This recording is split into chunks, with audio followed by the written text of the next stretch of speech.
Senate hearing na pinangunahan po ng presidential sister na si Senator Amy Marcos, na sa tingin ko po ay bastusan na naganap, no? Pwede pala yun. Yun yung lagi ko nasa isip, no? Pwede pala na, kasi, hindi naman po lingid sa ating lahat na madalas pong magpatawag ng hearing itong Kongreso, no?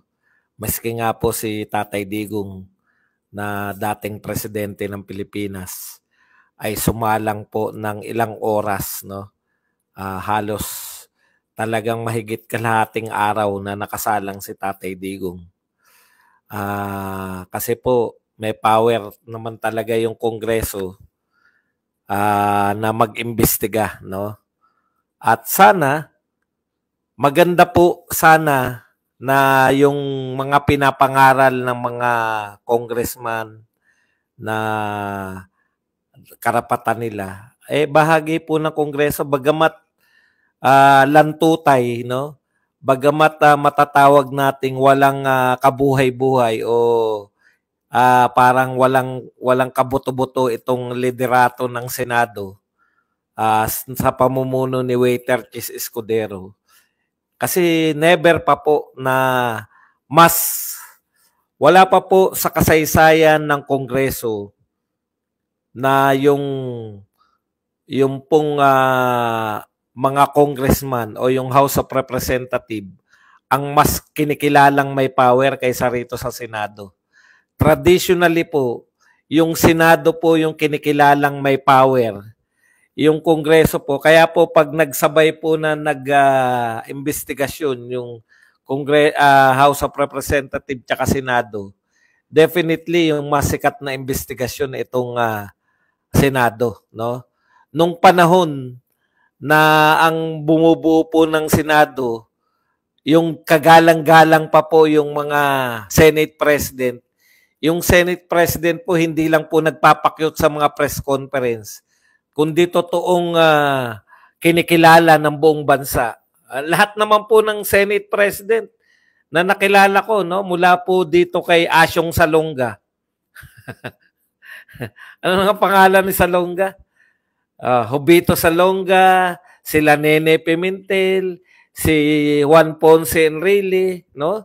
Sila Drilon, si Manny Villar. Halos lahat po ng mga Senate President, kagalang-galang po eh. Ito pong Senate President ngayon, si Chis Singhut Escudero, na napuna ko lang po lately, lahat ng press conference ay laging mesepon. No? Magpatingin ka na, baka kakaiba na yan. Singhut na singhut eh. Sa panahon lang po nila nung sinundan niya na si anong pangalan, si Mig Subiri, doon lang po parang naging katawa-tawa ang Senado, no?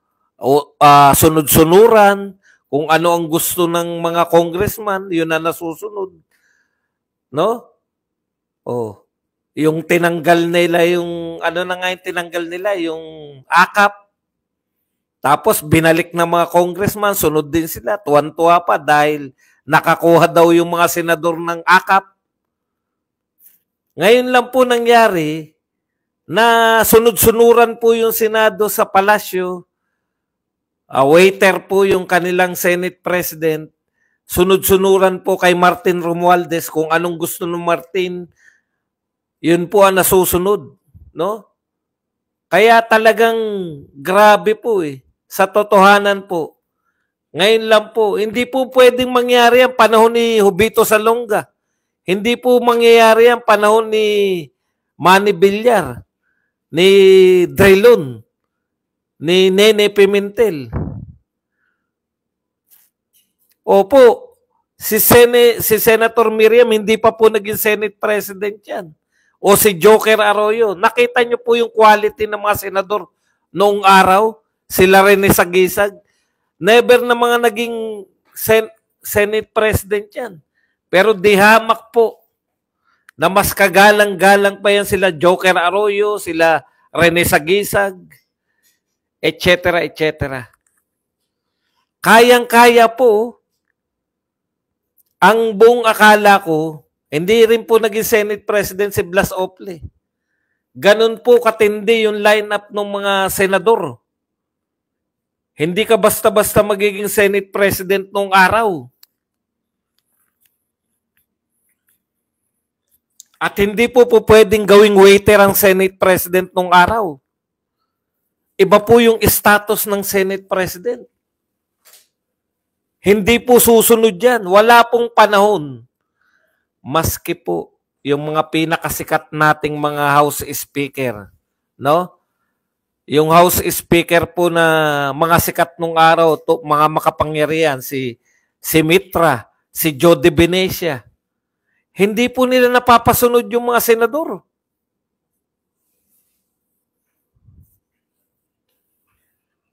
Kaya talagang kitang-kita nyo po yung diferensya eh.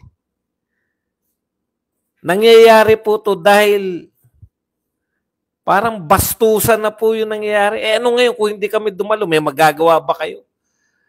Ganun po ang dating sa akin eh. O ano ngayon kung hindi namin kayo siputin, may magagawa ba kayo? Alam niyo po sa Kongreso, sa House of Representatives, o sila Senator Rocco pa, sa House of Representatives po, sa totoo lang, no? Kahit po nagmatapang yung mga vlogger nung una na hindi sila dumalo. Dumalo rin eventually. Kasi alam nila eh, na ipapakontempt sila, alam nila na i-issuean sila na warrant of arrest. Ito po mga to, walang pakialam eh. Ang sama po ng dating kasi kayo po, excuse me po, kayo po yung namumuno sa Pilipinas, yung gabinete po, no? O si Belmonte pa, napaka very powerful po yan. Mitra, JDB, tapos yan pa. Pero hindi po umubra sa mga Senate President. Never po na nakaporma.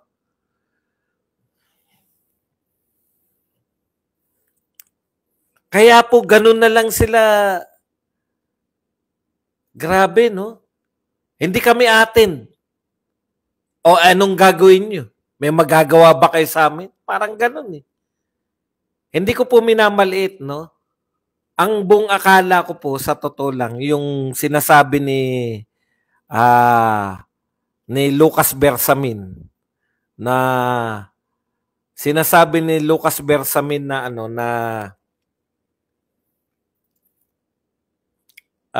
anong tawag doon? Hindi dadalo. Kala ko mga cabinet official lang.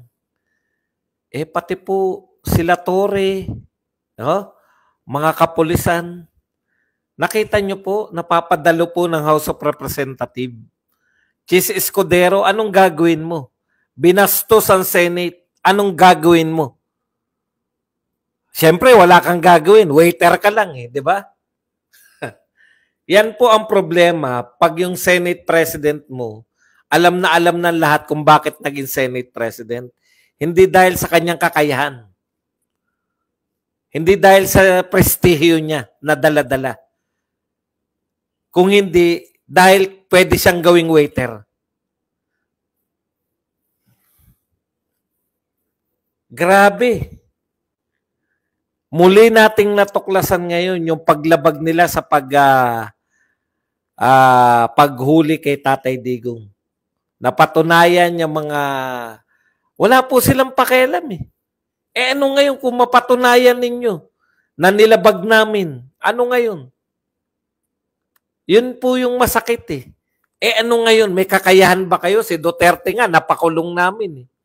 Alam niyo yung ibig ko sabihin? Si Duterte nga na akala ng lahat napakamakapangyarihan. Si Duterte nga na akala ng lahat ay untouchable sa Pilipinas. Nadala namin sa dahig. Kayo pa lahat. Ano bang kakayahan yung gawin laban sa amin? Parang ano po eh, parang one way po yung batas eh. Yung House of Representatives, lagi po nila na Ginagamit po nila yung batas para laban sa mga Duterte, pero hindi po pwedeng gamitin yung batas para ipagtanggol yung mga Duterte. Precisely, parang yung pakikipagtulungan sa ICC